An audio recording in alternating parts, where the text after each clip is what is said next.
All right, guys. So the other day, we covered Slappy Steve. Slappy Steve Bannon was going after Elon Musk, but honestly, the clip was super underwhelming because he was like warning Trump and Musk, like, "Hey, there's a lot of MAGA people on Medicaid, so like, be careful, bro. You don't really want to take a fucking hatchet to that program because there'll be backlash." But it was like it was just so weaselly because it was like, I would love to take an axe to Medicaid because I really hate it, but also it's a little complicated, so maybe like be a little careful as you destroy it illegally. So, the point I tried to make in that segment is there actually are no different factions of MAGA. There aren't. It's all like, it all comes to naught at the end of the day because wherever Elon goes, they go. Wherever Trump goes, they go, period. Right? So they have ideological factions. Like, these people don't give a fuck about ideology, right? They don't. They worship power, and this is a fascist death cult, okay? But having said that, maybe Sloppy Steve heard that segment because he decided to crank up the meter a little bit here and go after Elon a little more aggressively. So look at this. So a new interview with Steve Bannon. Quote, here's what he says. Doge is sitting there with the budget, but where the fuck are the Doge cuts? We are 30 days away from approving a budget for the entire year with $2 trillion already baked in and not one penny of anything that Doge found. It's ludicrous. He goes on to say, quote, Musk is a parasitic illegal immigrant. He wants to impose his freak experiments and play act as God without any respect for the country's history, values, or traditions. Damn. And so the title of the piece in Unheard, by the way, is Steve Bannon is ready for war. He talks Musk, China, and a third Trump term. So he definitely decided I'm going to get a little more aggressive here. Maybe I'll go for the headshot a little bit on this one. So I don't know, man. I'm curious what you guys think. But I have to say, at the end of the day, I still feel the same way I felt the other day, which is, remember the H-1B visa fight. Elon Musk came out and said, I support H-1B visas. Piss off. What are H-1B visas? It's high-skilled immigrants, right? Immigrants that he gets to exploit. Well, Trump comes in and says, I agree completely with Elon. 100%. He's right about H-1B visas. I love the H-1B. I love it. Remember, in 2016, in a debate, Trump said he hates the H-1B and he wants to get rid of it. So he flipped his position. I love the H-1B. It's wonderful. It's great. I love it. It's amazing. Steve Bannon goes out on his show, shits on Elon Musk for his take on the H-1B visa, and correctly says he's just trying to exploit workers. So he wants immigrants for his businesses, but not for anybody else's. He wants them as indentured servants, right? He goes after Elon, but he refuses to go after Trump. Refuses. Even though Trump came out and unequivocally said, Elon is right, I agree with Elon. What am I supposed to do with that? What am I supposed to do with that? If, you're fighting with Elon, but Trump agrees with Elon, and you don't lay a fucking glove on Trump, what am I supposed to do with that?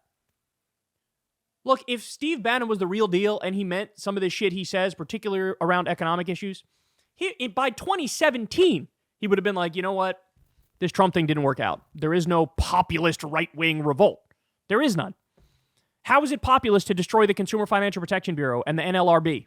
How is it populist to take away overtime pay from 8 million workers? This is what Biden put that in place. Trump rolled it back. And a Trump judge also knocked down some overtime pay. If you cared about any of that shit, you would have been on a fucking crusade yelling at that judge who struck it down, yelling at Trump for destroying the regulatory state and the administrative state. But the fact of the matter is, he agrees with destroying the regulatory state and the administrative state. For whatever reason, he just doesn't like Elon, right? And I think it's because Elon's a Johnny-come-lately, where for a long time he was anti-Trump. And then it was only recently, he was like, here, take $300 million of my money. I'm buying you and I'm buying the Republican Party and I'm buying this campaign and it'll be the administration soon. And so he comes in at the last minute, funds them, and now he demands the keys to the kingdom. And I think from Bannon's perspective, I think he's a little jealous. I think he's a little jealous at this point, right? I think he feels like, well, that still should be me next to Trump in the White House, helping to make the decisions, and it's Elon instead. And so, but look, I'll say this. There's a little thing called divide and conquer. And on that front, yeah, play up the disagreements from within the different so-called factions of MAGA. Let them fight. Help them fight more, right? Because the more you divide them, the more you can conquer them. And this is a little bit of a break, amongst the MAGA vanguard here. So he did crank it up. And look, I have to say it too. I mean, he is right. about this, right? Like, he is right.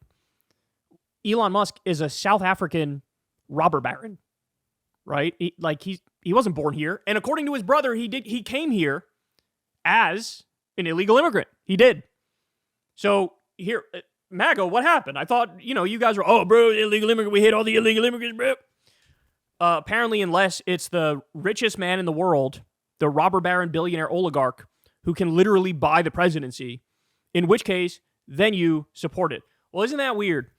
You have an illegal immigrant who's cutting funding for child cancer research and destroying the anti-scam police and cutting the entire Department of Education, and he's about to cut your grandma's Social Security check, and all of a sudden you're okay with this guy? You got to be kidding me. He's also hypomanic, by the way. He's got serious mental illness that he's kind of trying to hide, but really not getting away with it. He's incredibly hypomanic. He's got some weird cultish beliefs around having kids. He's got 13 kids that we know of with all these different wives and ghosts so many of the baby mamas and ghosts a bunch of the kids. I mean, this is a dark character, bro. This guy's like a fucking comic book villain. We got a welfare queen, illegal immigrant, robber baron, hypomanic ketamine addict, and he's calling all the shots. And everybody in MAGA is, yeah, we love you, Elon. We love you. He's the biggest cuck shit in the world. Trump was at the center of MAGA for so fucking long, where he was everything to these people. And then, like that, all of a sudden, this other guy takes center stage, and all you just, we love Elon. Elon's the one, bro. It's kind of humiliating, is it not? It's kind of humiliating. It is some real beta cuck shit to sit there as this guy cuts off, or this guy wages war on every good government agency we have, and you guys sit there and clap like seals, right? So, anyway, Steve, you'll impress me when you actually call out Trump, and you'll impress me when you say, I no longer support them because of what they're doing. But he's not going to do that, because he agrees with 85% of what they're doing, at least. And so, he does a little virtue signal here, but not much is going to come from it. But as I said, by all means, divide and conquer. I have no problem with that whatsoever. Play up those factions and let them go to war with each other, because if they can destroy themselves from within, that's just as good as destroying them from without. But from me personally, I think we should try to do both. Hey, y'all, do me a favor and like and subscribe. It helps out big time in the algorithm. Click the bell as well for notifications when videos drop, and watch that video on screen right now. You know you want to.